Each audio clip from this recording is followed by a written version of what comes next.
যারা পড়াশোনা করছো তোমাদের তো থার্ড সেমিস্টার পরীক্ষা শুরু হয়ে যাচ্ছে।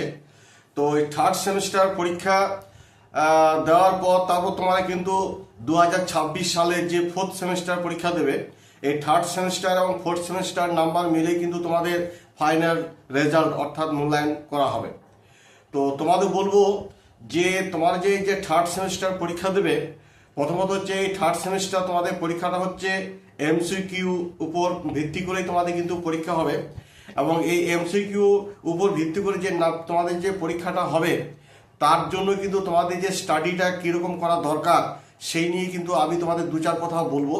তার আগে বলে রাখি, যে সমস্ত স্টুডেন্টরা 2025-26 তোমরা ধরো সেকশনে উচ্চ মাধ্যমিক পরীক্ষা দিতে চলেছ, বিশেষ করে এই কয়েকদিন পরেই তোমাদের ধরো এই যে থার্ড সেমিস্টার পরীক্ষা রয়েছে, এই থার্ড সেমিস্টার পরীক্ষার কথাই বলছি যে তোমরা কেমনভাবে পড়বে এই এমসিকিউগুলো এবং এমসিকিউগুলোর উত্তর কিভাবে দেবে এবং তার জন্য কিভাবে প্রস্তুতি নিতে হবে সেই নিয়ে কিন্তু ভিডিওটি আমি করতে চলেছি।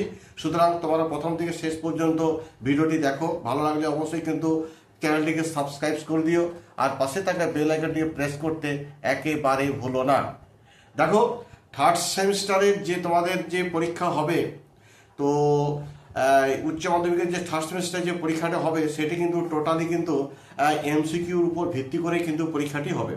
হয়তো অনেক স্টুডেন্ট ভাববে যে হয়তো এমসিকিউর উপর ভিত্তি করে অ্যান্সার হবে, অ্যান্সার তো দেওয়াই থাকবে, 2-3টে করে অ্যান্সার দেওয়া থাকবে, তার মধ্যে যেটা হবে সেটা আমরা অতি সহজেই করে নেব।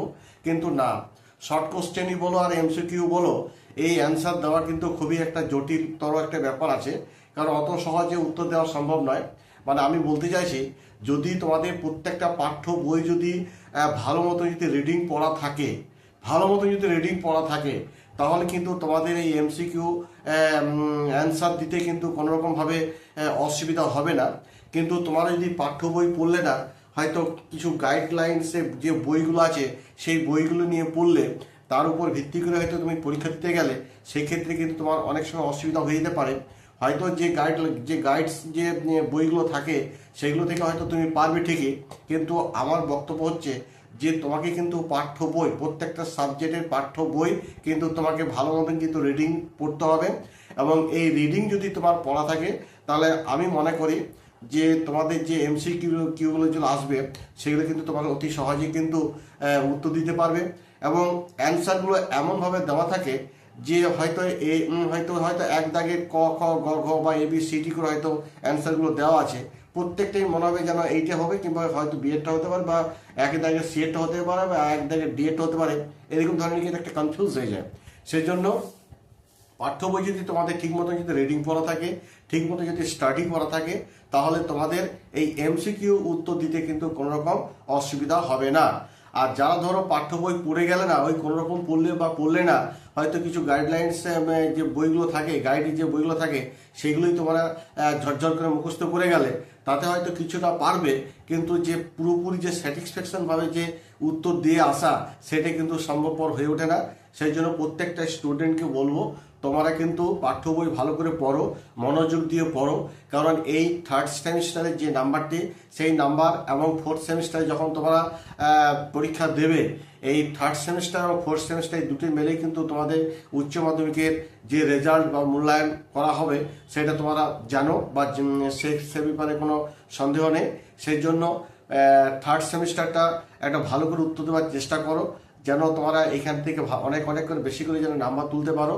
তারপর তো তোমরা জানো ফোর্থ সেমিস্টার যেটা পরীক্ষা থাকবে সেটা সম্পূর্ণ বড় কোশ্চেন বা ব্রড কোশ্চেনের উপরে পরীক্ষাটা হয়।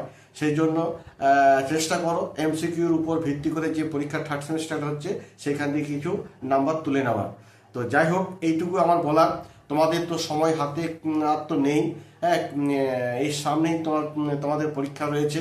হ্যাঁ, আজ গেলে কাল পরশু এরকম মানে পরপর যে দিনগুলো তোমাদের গড়িয়ে গেল, জানি না প্রত্যেকটা স্টুডেন্ট কিভাবে তোমরা স্টাডি করেছো না করেছো, কিন্তু আমি বলবো আমার ব্যক্তিগতভাবে আমার মতামত যে যেদিন তোমাদের যে পরীক্ষা থাকবে না কেন, হ্যাঁ, সেই পরীক্ষা তার আগের দিন থেকে মোটামুটি সন্ধ্যে 7টা থেকে একদম রাত্রে প্রায় মোটামুটি 12টা পর্যন্ত পড়ো, বেশি রাত জাগার কারণ দরকার নেই। তারপর পরদিনকে সকালবেলায় হয়তো 7টা থেকে একটু পড়লে, 9টা পর্যন্ত পড়লে, হ্যাঁ, তাহলে এইরকম যদি তোমার যদি 7টা থেকে 9টা পর্যন্ত পড়লে, আবার এদিকে রাত্রে যদি তোমরা যদি মোটামুটি সন্ধ্যে 7টা থেকে রাত্রি 12টা পর্যন্ত মাঝে হয়তো তোমরা ডিনার করে নিলে, হ্যাঁ, তাহলে দেখবে তোমাদের কিন্তু কোনো পরীক্ষা দিতে কোনো অসুবিধা হবে না, বা তোমাদের যে পাঠ্য বইয়ের যে সমস্ত সিলেবাসগুলো রয়েছে সেগুলো কিন্তু তোমার হয়তো কমপ্লিট করতে পারবে। তো যারা ধরো পাঠ্য বই পড়ে এসেছো এবং রিডিং পড়েছো, হ্যাঁ, বারবার করে রিডিং পড়েছো, ভালো করে বুঝে সুঝে পড়েছো, তোমাদের ক্ষেত্রে কোনো অসুবিধা নেই, তোমরা কিন্তু পাস করে যাবে এবং তোমাদের অনেক অনেকের নাম্বার উঠবে। আর এখন পর্যন্ত যারা এই প্রস্তুতি এখনো নেওনি, এখনো একটু সময় রয়েছে, হ্যাঁ, পরীক্ষার আগে পর্যন্ত হলেও ভালো করে রিডিং পড়ো, যাতে তোমরা ভালো মতো নাম্বার তুলতে পারো এবং পাস করতে পারো। যাই হোক, এই বলে আপাতত ভিডিওটি এখানে শেষ করছি। আমি বেশি আর বিলম্বিত করবো না, কারণ এই সময় হয়তো তোমাদের আর এই মোবাইল দেখা বা আমাদের এই যে বলছি এইগুলো দেখার হয়তো আর তোমার সময় পাবে না, এই কারণ তোমাদের অনেক অনেক করে পড়তে হবে। তবুও যদি দেখে থাকো তো তোমার কিন্তু এটা মেনে চলো যে রিডিং যদি তোমাদের যদি পড়া থাকে তাহলে তোমাদের এমসিকিউ অ্যান্সার দিতে কোনো অসুবিধা হবে না। যাই হোক, এই বলে ভিডিওটি শেষ করব। যদি আমার এই কথাগুলো যদি তোমাদের একটু হলেও যদি ভালো লেগে থাকে তাহলে আমার এই চ্যানেলটিকে অবশ্যই কিন্তু একটা সাবস্ক্রাইব এবং লাইক করে দিও। আর পাশে থাকে আমার এই চ্যানেলটিকে অবশ্যই কিন্তু একটা সাবস্ক্রাইব এবং লাইক করে দিও।